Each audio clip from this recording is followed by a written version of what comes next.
Sefer Devarim, Parshat Teitzei, on precautions to preserve life.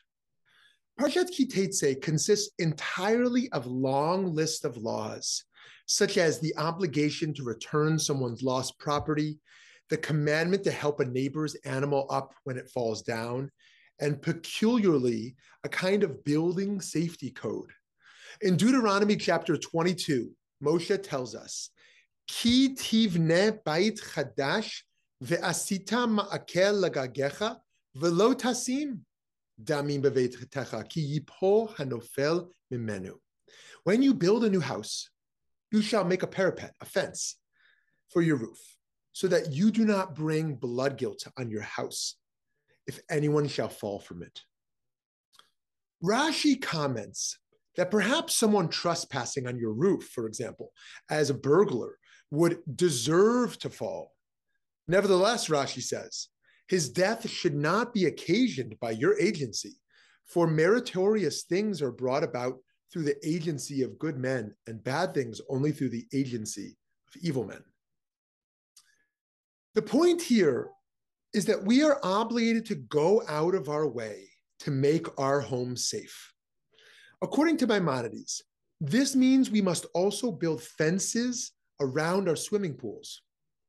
He writes in his Mishnah Torah, in the section on murderers and the preservation of life, there is no difference between a roof or anything else that is dangerous and likely to cause death to a person who might stumble. If, for instance, one has a well or a pit in his courtyard, he must build an enclosing ring 10 handbreadths high, or put a cover over it so that a person should not fall into it and die. So too, any obstruction that is a danger to life must be removed as a matter of positive duty and extremely necessary caution.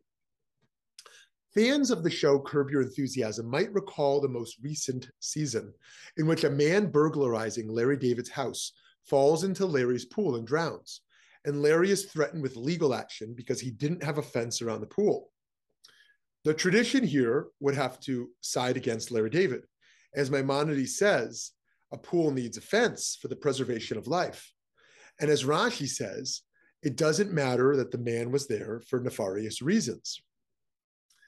So we have this Torah teaching that we must take precautionary steps to preserve life regarding the safety of our property, starting with our roofs and our pools. The Talmud applies this law to owning a vicious dog or an unstable ladder. The next application, in my opinion, needs to be about gun safety.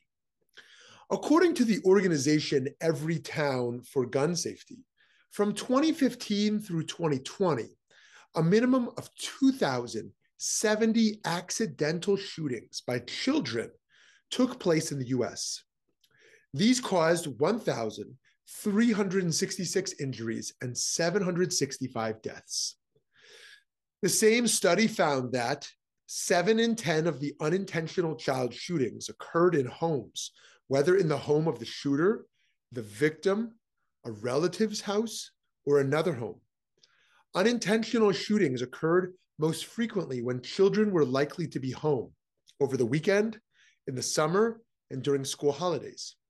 Here we see the close relationship between the Torah commandment to keep a safe home and our duty to keep firearms out of the hands of children.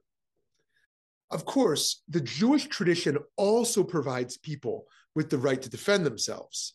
It's written in the book of Exodus. If a thief is found breaking in during the night and he is beaten by the owner of the house so that he dies, the owner is not subject to the death penalty since he acted in self-defense. Virtually all values, though, live in tension with other rights and responsibilities. Rabbi Yosef Karo refers to our Torah portion in the Shulchan Aruch, the primary code of Jewish law, when he says, one has a positive duty to remove and guard oneself of any life-threatening obstacle. As it is said, beware and guard your soul. If one did not remove said obstacles, one has canceled a positive commandment and transgressed. do not bring blood guilt. The main solution proposed by Everytown Gun Safety is secure storage practices. Just as a roof needs a protective fence, and so does a pool, guns need to be stored safely. Secure storage, according to the organization, means guns should be unloaded, locked, and stored in boxes separately from the ammunition.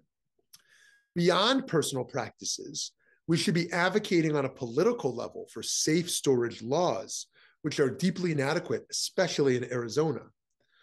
A step further, of course, would be the laws necessary to reduce gun violence overall, such as better background checks and banning weapons that can kill large numbers of people at once.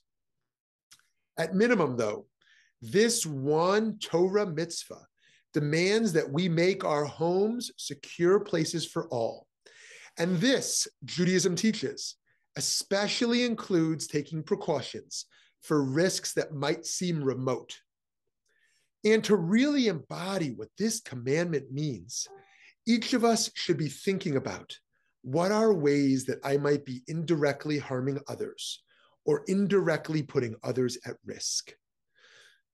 Just as we build guardrails around our roofs, our swimming pools, and even the Torah itself, we must build sturdy fences around the Jewish value of the preservation of life. Shabbat Shalom.